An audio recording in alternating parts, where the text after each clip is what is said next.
Hi there, I'm Brad Thompson, Fire Chief at the Valley Regional Fire Authority. On November 7th, Proposition 1 will be on your ballot. Prop 1 asks voters in Algona, Auburn, and Pacific to approve funding to implement the VRFA's Capital Facilities Plan.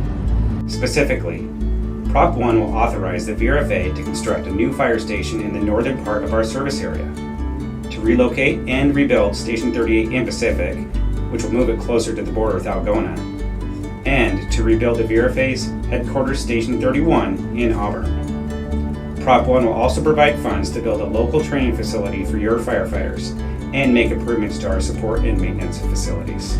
Prop 1 will improve the VRFA's level of service to meet our population growth and calls for service by first, strategically locating fire stations to distribute firefighters more efficiently throughout the community. Second, by improving community-wide response times.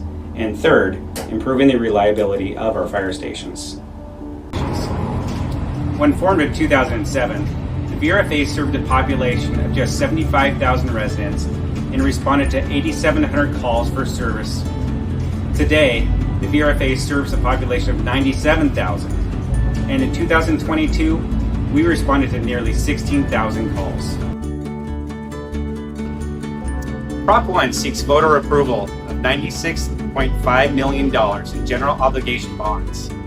It is estimated that Prop 1 will cost the owner of an average $450,000 home $12.50 per month. You can find more information on Prop 1 by calling the VRFA, visiting our website, following us on social media, or attending a Prop 1 informational presentation.